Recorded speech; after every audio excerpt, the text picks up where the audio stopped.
Bonjour à tous, c'est Philippe Guillouard de Trek Eco Survie Aventure. Aujourd'hui, je vais vous emmener dans le monde des acanthes. Les acanthes, ce sont ces superbes plantes que vous voyez ici.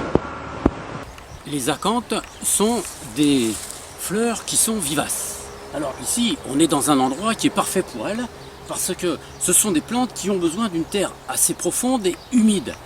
Elles n'ont pas besoin beaucoup de soleil, mais elles ont surtout besoin d'humidité et d'une terre suffisamment riche pour pouvoir épanouir et leurs feuilles et leurs fleurs, car comme vous pouvez le constater, ce sont des plantes qui produisent des hampes florales en grand nombre.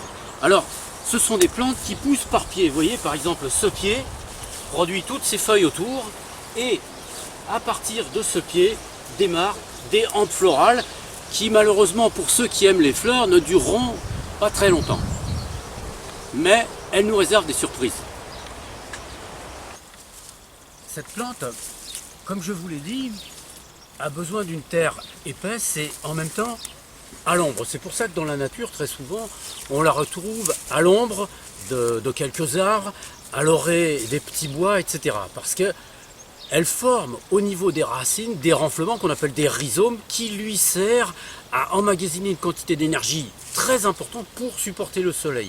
Et pourquoi? Eh bien parce que par contre, pour faire ses fleurs, elle a besoin de beaucoup de soleil. Même si les fleurs ne durent pas très longtemps, il lui faut beaucoup de soleil pour pouvoir faire en sorte que toutes ces fleurs puissent être fécondées et surtout attirer les pollinisateurs qui ne sont pas très nombreux, car il faut pour cette fleur que le pollinisateur soit assez épais pour toucher la totalité de l'appareil reproducteur, mais ça, je vous le montrerai en détail tout à l'heure.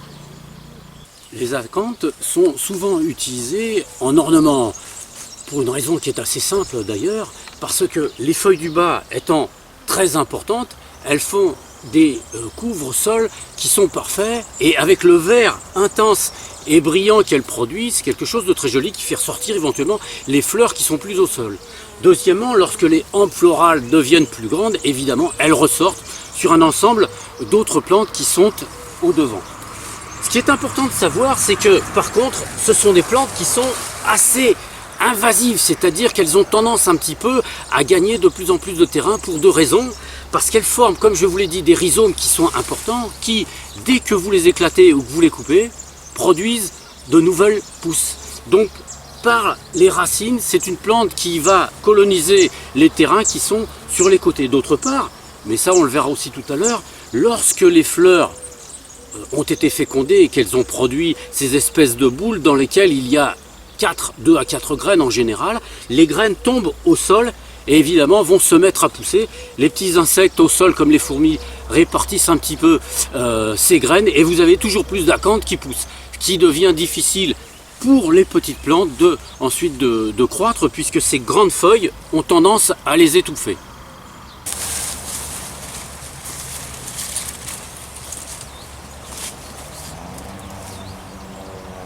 Les acanthes ont l'habitude de pousser à l'ombre. Elles craignent le soleil, sinon elles se dessèchent très rapidement. Donc ici, je suis dans un endroit où vous voyez où il y en a un très grand nombre. Pour vous montrer l'intérêt de cette plante sur le plan purement alimentaire, c'est que les feuilles se mangent et la dimension des feuilles est absolument fantastique. Venez voir de plus près, je vais vous montrer, vous allez vous en rendre compte par vous-même. Regardez un peu la dimension des acanthes ici. Vous voyez, ça fait... Ici, on est à peu près dans les 1,80 m. Ce sont des fleurs qui poussent extrêmement vite, extrêmement rapidement surtout. Alors, l'intérêt alimentaire qu'on peut porter sur les feuilles, il est le suivant. Est-ce que vous aviez arrivé à vous rendre compte de la dimension de la feuille? Vous imaginez bien qu'on n'a pas besoin d'en prendre beaucoup pour former un plat. Regardez, ça vous donne une idée. C'est pratiquement la dimension de mon avant-bras, ici. Et en largeur, on va dire les 2/3. Donc pour une personne, 2 feuilles suffiront largement. Et encore, si vous rajoutez d'autres légumes, une feuille, ça suffira très amplement. Je vous montrerai tout à l'heure comment on les prépare, mais c'est assez simple sur le fond. Voilà. Vous voyez cet insecte-là? C'est l'insecte qui vient polliniser l'acanthe. C'est un gros insecte qui rentre à l'intérieur. Vous voyez, il est rentré sous la grosse feuille du dessus et il est en train de butiner de telle sorte que c'est ainsi que cette fleur est pollinisée. Vous voyez, regardez, vous ne pouvez peut-être pas le voir de là-bas, mais il a les pattes complètement jaunes de pollen.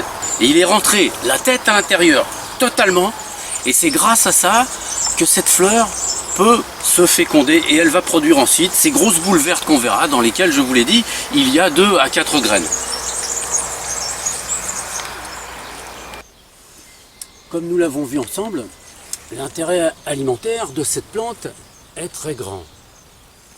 On trouve cette plante à peu près sur tout le pourtour méditerranéen, mais ce qu'il faut savoir, c'est qu'en France, il n'y en a pas que sur le pourtour méditerranéen, il y en a dans énormément de départements.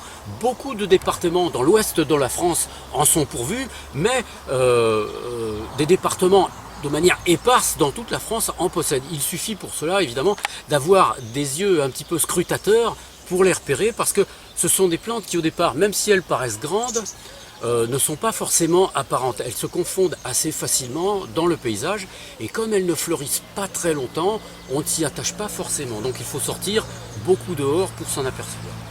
Ces plantes poussent, comme je vous l'ai dit, surtout autour du pourtour méditerranéen, et fleurissent, on va dire, en fin de printemps et début d'été. C'est pour ça qu'il faut être attentif pour les apercevoir.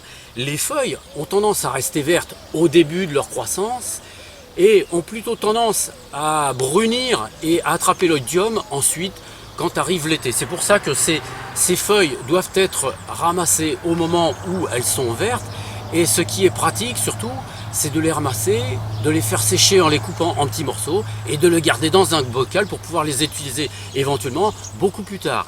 Mais sachez qu'en survie, c'est une plante qui est formidable parce que son goût n'est pratiquement pas amer. Alors je suis ici dans un endroit où les acanthes sont sauvages, donc c'est pour ça qu'elles poussent à l'ombre de ces arbres. Ces arbres ici, ce sont des grenadiers pour la plupart. Si vous souhaitez en mettre dans votre jardin d'agrément, vous verrez, on vous conseillera par contre de les placer un peu plus au soleil pour que les hampes florales puissent fleurir pendant un petit peu plus longtemps. Un peu plus longtemps, c'est-à-dire qu'une hampe florale peut arriver à faire des fleurs pendant environ 1 mois. Mais comme chacune des plantes en produit plusieurs, vous pouvez avoir des fleurs globalement pendant environ 2 mois, pendant l'été, ce qui est vraiment agréable. Je vais attirer maintenant votre attention sur l'usage thérapeutique qu'on peut faire de cette plante, surtout à partir des feuilles.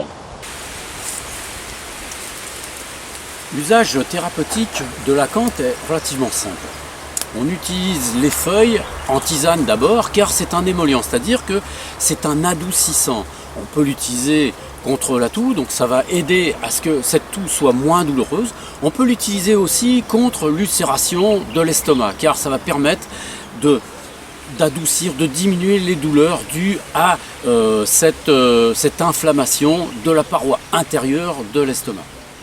Une utilisation externe qui est simple, qu'on utilise en trike surtout, c'est la feuille sous forme de cataplasme.